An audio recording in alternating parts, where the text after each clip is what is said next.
What's going on, XFACTOR family? Welcome back to another video. Welcome back to another video. This right here is going to be for my fitness folks. Y'all already know, all 2022, nothing but bangers. So in this video, I need to quickly break down how you truly can build muscle, all right? The three top tips. Hold on, something's not right.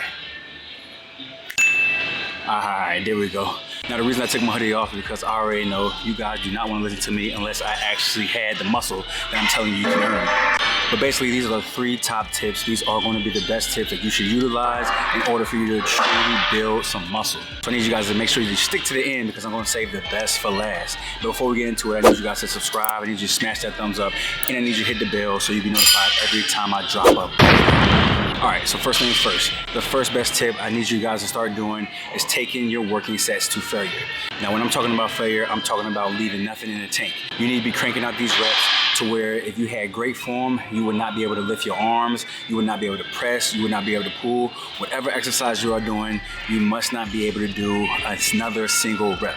That is the true definition of failure. So if you have 5 sets, you need to be taking at least 3 of those sets to failure. This is going to be one of the ideal tips in order for you to really pack on some muscle, really force blood in the muscle, and really make sure you are fatigued. Now the reason why I want you guys to take your sets to failure is simply because if you are taking them to failure, you probably aren't working hard enough. Let's be honest, how many of us are going in the gym, going through the motions, throwing up 10, 12 reps, and then dropping the weight? Now the issue is after those 10, 12 reps, you still have a lot of potential that you're leaving out there on the table. So what you need to do is force yourself to get 15, force yourself to even get 20. And if you're getting 20 to 25 repetitions, maybe it's time for you to increase the weight. But you need to be forcing yourself to take majority of your sets to absolute failure. I want you fatigued, I want you drained. I need you to be exhausted after your set, where you need at least 90 seconds in order for you to regain all of your strength. All right, so since we're talking about rest, perfect segue to move into tip number 2. This right here is going to be rest and recovery.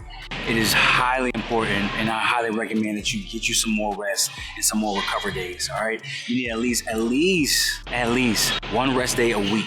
Now this rest day is not you going in there moving around weight. This rest day is simply stretching, maybe doing some ab workouts, maybe doing a little bit of light cardio, but you are really resting those muscles. Overtraining is a thing. If you're struggling with building muscle, you probably aren't giving yourself enough rest. Now when I'm talking about rest, I'm talking about rest from the weights, but I'm also talking about your sleep at night. It's ideal to get at least 6 to 8 hours of sleep at night in order for your body to recover, to rest. The muscle was built during our rest days. A recovered muscle is going to grow bigger. It's simple as that. I can talk for hours on how important rest is, but I'm just going to keep it at that. Tip number 2 is going to be include more rest days.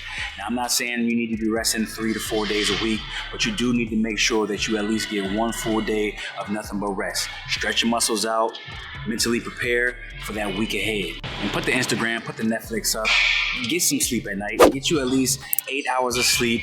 For my busy folks out there, 5 hours may cut it, but we need at least 6 to 8 hours of sleep in order for our bodies to fully rest. All right, so cut the electronics off and focus on getting some ideal sleep. All right, y'all, so we made it to the end. Here is tip number 3. This is probably going to be the most beneficial tip that I can give you. I need you to jump into a caloric surplus. What that simply means is that here is the amount of calories that you need in order for you to maintain your weight. A caloric surplus is going to be the calories that are going to allow you to gain some weight. Now, it's okay to gain weight. Muscle holds weight. You have to keep that in mind. Now, this is what I don't want you to do. I don't want you stuffing your face with a whole bunch of burgers, a whole bunch of donuts, candy, and useless carbs like that. What I need you to do is focus on getting some quality nutrients into your body. These nutrients are going to allow your body to function properly, and that caloric surplus is going to allow you to pack on some muscle. Sure, we can gain muscle without the caloric surplus, but at the same time, we want to build muscle a little faster. So this goes for all fitness levels, whether you're a beginner, intermediate, or advanced. You need to be in some kind of slight caloric surplus. Now that could be 100 calories more, 200 calories more. You do not have to eat 1,000 calories more than what you need in order for you to maintain your weight. A caloric surplus is anything 1 calorie over your maintenance calories. Now I get in depth with this with my clients, making sure that they're actually sticking to a plan that's going to allow them to, over time, build that muscle, getting a caloric surplus without getting fat. But for this purpose of this video, I'm going to keep it real slight, keep it real low. I need you guys to jump into caloric surplus and really force those muscles to grow. So we went over 3 things. We need to make sure that we are taking all sets to failure. we need to make sure that we're getting rest and recovery, and we need to make sure we're putting our bodies in a caloric surplus. Those 3 tips are the best tips in order for you to actually build muscle. Now you choose what pace you want to build muscle, but if you're really utilizing these 3 tips and really taking it to the max, trust me, those muscle gains will come faster than you think. Alright y'all, that is all I have for this video. Hey, I need y'all to make sure that you are staying laced up with your Xtend, staying on point with your C4 energy. These right here are just a few supplements that I utilize in the gym. Supplements are also going to help you when we're talking about reaching some goals, but that's not important. Right here, I just need you to focus on those 3 tips. And I need you guys to make sure you subscribe to the channel. I need you guys to smash that thumbs up for the algorithm. Hit the bell so you'll be notified every time I upload a banger. Alright, I'm coming with more fitness tips like this because I really need you guys out there gaining. This is summertime on the way. We need to focus in, we need to dial in, and we need to make some gains. All right, I'm gonna catch y'all in the next one.